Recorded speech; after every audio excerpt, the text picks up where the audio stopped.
म्हणजे महाराष्ट्रातील विधानसभा निवडणुकांचे निकाल लागून 10 दिवस झालेले आहेत, तरी सुद्धा अजून महाराष्ट्रामध्ये सरकार स्थापन झालेलं नाहीये। माजी मुख्यमंत्री एकनाथ शिंदे हे सध्या काळजीवाहू मुख्यमंत्री म्हणून काम पाहत आहेत। मुख्यमंत्री पद त्यांना मिळेल किंवा नाही हे अजून स्पष्ट झालेलं नाहीये। पण मुख्यमंत्री पद जर का मिळणार नसेल तर गृहमंत्री पद मिळावं आणि इतर महत्त्वाची खाती मिळावी असा आग्रह एकनाथ शिंदेंनी धरलेला आहे। काही वृत्तांनुसार भाजप सध्या गृहमंत्री पद शिंदेंना सोडण्यास तयार नसून शिंदेंची नगरविकास मंत्री पदावर बोलवण केली जाणार असं बोललं जात आहे। आज महायुतीतील तिन्ही पक्षाचे नेते ऍक्शन मोड मध्ये आलेले असून त्यांच्यात बैठक होणार आहे। मुख्यमंत्री पदाचा किंवा गृहमंत्री पदाचा आग्रह पूर्ण होत नाही हे लक्षात आल्यावर शिंदे नाराज होऊन साताऱ्यातील दरेया त्यांच्या मूळ गावी सुद्धा गेले। अशा वावड्या उठत होत्या। आता एका बाजूला शिंदे नाराज असले तरी दुसऱ्या बाजूला माहितीत अजित पवार गट उपमुख्यमंत्री पद आणि इतर महत्त्वाची खाती मिळवणार आहेत म्हणून खुश आहेत। भारतीय जनता पक्षानेही शपथविधीसाठी आझाद मैदानावर तयारी सुरू केलेली आहे। या सर्व घडामोडी होत असताना शिंदे गटाचे आमदार आणि माजी मंत्री दीपक केसरकर यांनी मुंबईमध्ये पत्रकारांशी बोलताना काही महत्त्वाची विधानं केली। आमच्या नेत्यानं शिवसेना कोणाची हे सिद्ध करून दाखवलं। आता त्यांचा कशा रीतीने मान राखायचा हे दिल्लीनं ठरवायचं, आम्ही ठरवणार नाही।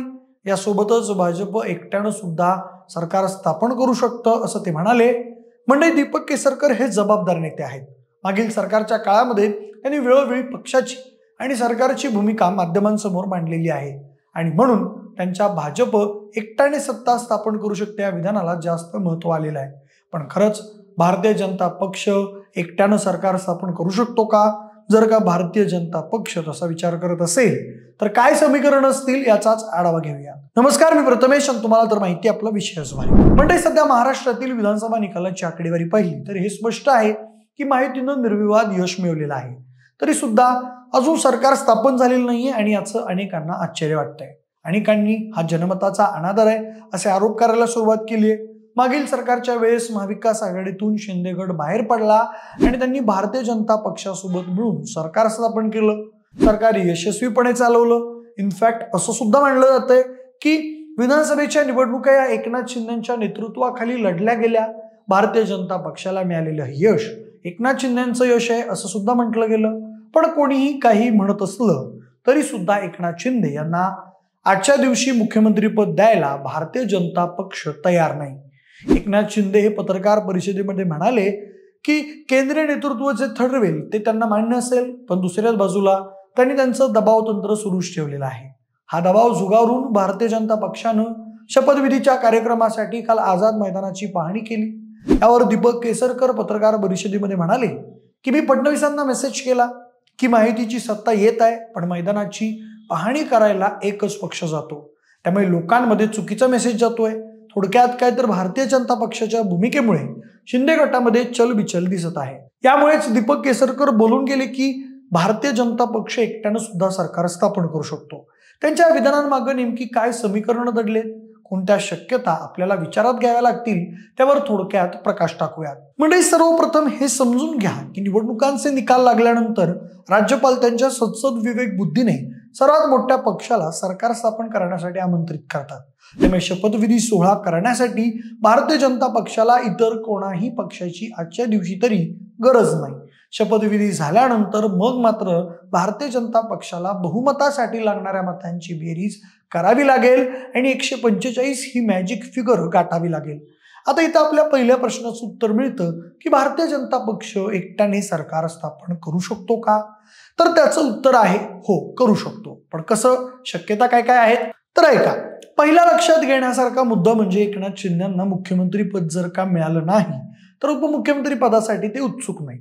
त्याच्या बदल्यात त्यांना इतर काही महत्त्वाची खाती हवी आहेत, ती जर का मिळाली नाही तर मात्र ते थेट सत्तेत सामील न होता भारतीय जनता पक्षाला समान विचारधारेच्या मुद्द्यावर बाहेरून पाठिंबा देऊ शकतात। मग या केसमध्ये भारतीय जनता पक्ष हा सहजपणे एकट्यानं सरकार स्थापन करू शकतो।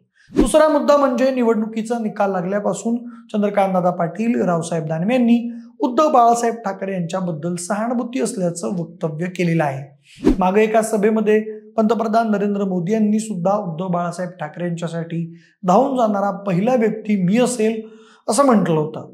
याच्यातून हे लक्षात येतं की प्रसंग जर का पडला तर ठाकरे गटाची मदत घेण्यासाठी सुद्धा भारतीय जनता पक्ष मागे पुढे पाहणार नाही।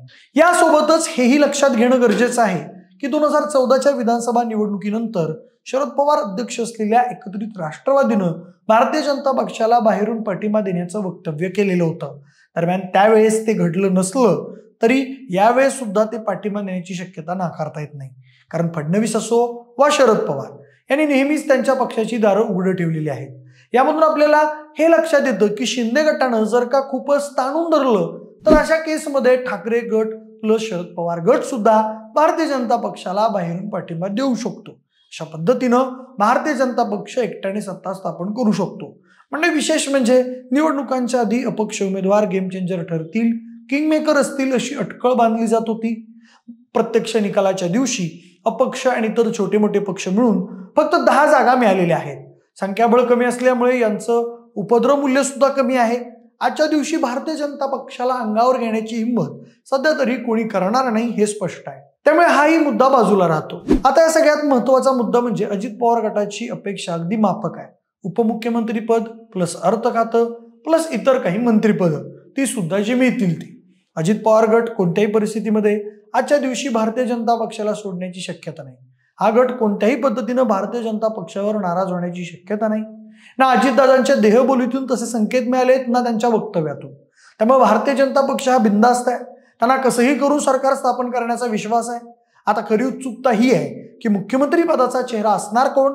दरम्यान 2022 सारखं भाजप धक्कातंत्राचा वापर करेल की जे नाव आघाडीवरती आहे त्याचाच विचार करेल हे आपल्याला आज किंवा उद्या स्पष्ट होईल। बाकी तुम्हाला काय वाटतं, भाजप शिंदे गटाशिवाय सुद्धा शपथविधी पार पाडून एकटं सरकार स्थापन करेल का?